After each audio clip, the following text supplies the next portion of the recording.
The January 6th attack on our Capitol isn't the first time a group of Americans have whitewashed a coup. There was the Wilmington massacre of 1898, when white supremacists overthrew the North Carolina city's democratically elected multiracial government and killed more than 60 black residents. Militia known as the Red Shirts had intimidated and threatened black voters for weeks up until the election on November 8th that year. But the story of what happened in Wilmington was rewritten in real time as a, quote, race riot. Aided and abetted by the media, the perpetrators blamed Wilmington's prosperous black community for the disturbance, when in reality, the white supremacist massacre on November 10, 1898, was the first successful coup in American history.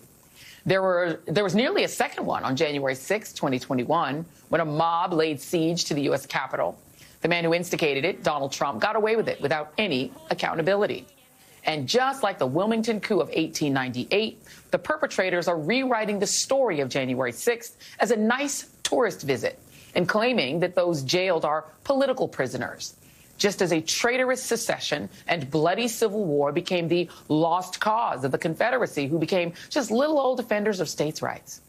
As the daughters of the Confederacy took over textbooks and built monuments to soldiers who committed literal treason. The rewriting of insurrection is at this point an American tradition. The difference with January 6th is it happened live on television. So don't let our modern-day conservatives, who now ironically call themselves Republicans after the very anti-slavery party overthrown in Wilmington and who were victorious in the Civil War, don't let the usurpers of that grand old party name lie to you about what you saw with your very own eyes. Joining me now on this Moral Monday is Bishop William Barber, president of Repairs of the Breach and founding director of the Center for Public Theology and Public Policy at Yale Divinity School. Lying is a sin in the Bible, Bishop Barber, and yet you have an entire party lying about this insurrection just as they did about the Wilmington insurrection. Your thoughts? Yeah, Joe, lying is one of the 7 worst sins, and actually lying is deeply wrong. And, you know, when you think about Wilmington and what happened there, it was the Reconstruction movement was going on prior to that. The Reconstructionists wanted equal protection under the law, voting rights, labor rights, and public education, and a multiracial politics. Black and whites were joining together and winning offices and had taken over state houses. The redemption movement comes along and says, we got to take America back. We got to make it great. We got to take it back to the white rule. They despise equal rights. They despise voting rights. They despise public education. They despise labor rights. And they despise the Civil Rights Act of 1875, which pretty much made discrimination a federal violation. And so what they did was they wanted to undermine this multiracial coalition. And they stacked the Supreme Court. They overthrew the 1875 Voting Rights Act. And then a guy by the name of Fernhall Simmons, because they always have an operative, came up with this idea of a coup d'etat. He got with a multimedia media magnate named Joe, and he put him together with conservative extremist religionists. One didn't hear that. It was the media, it was a political operative, and it was extreme religious activists who said, what we're going to do on November the 10th, we're going to bring a Gatling gun into Wilmington. We're going to overthrow duly elected people who have been elected, white and black. We will kill the blacks. We will run the whites out of town. And we will also destroy the media. And then we'll use the News Observer at the time, Josephus Daniels, the media man, to say that this was just a reaction to their violence. It was good. And you know, Joy, it took years before it was ever even reported in our newspapers properly.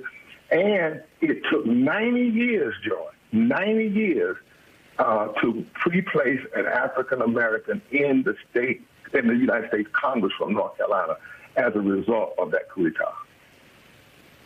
And the fact that we literally reran that same playbook on January 6, 2021, it was the reaction to a multiracial coalition that wanted Joe Biden and wanted to get rid of Donald Trump. And Republicans, who are the conservatives of today, but very unlike the Republicans of the black and tan movement, decided they, too, wanted to throw a coup. They didn't accept the results of the election. What shocks me and is disappointing is that even Republicans who knew better that day. I don't know if we have time. Let's play Lindsey Graham et al., the way they were speaking about it that day.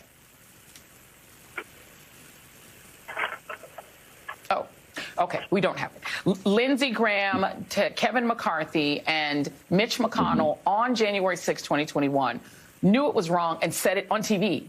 The fact that their political party and they themselves decided to wipe their own memories clean. What does that say about that party and about us as a country that we still went ahead and allowed Donald Trump to run for office and go right back into the presidency? Well, it says we have a terrible problem with this historically with telling the truth. You know, not only did you have the Wilmington riots of 1898, then you had the Springfield riots. You had, at Plessy versus Ferguson that happened in the Supreme Court in 1896. And then you had Woodrow Wilson to lie to black people to get some of them to vote for him. And then once he got in office in 1914, he rolled back federal legislation of integration.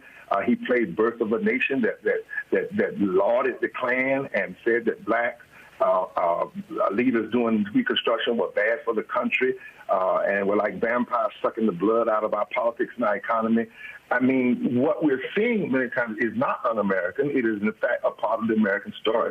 And then when you get to the 1960s, it happens again when Dr. King is organizing poor white folk and poor black folk into the coalition that the racist oligarch has always feared. They come up with another plan called the Southern Strategy and say the goal will be positive polarization, intentional division of the country to ensure that black and white and brown, poor and low-wage folk do not vote together.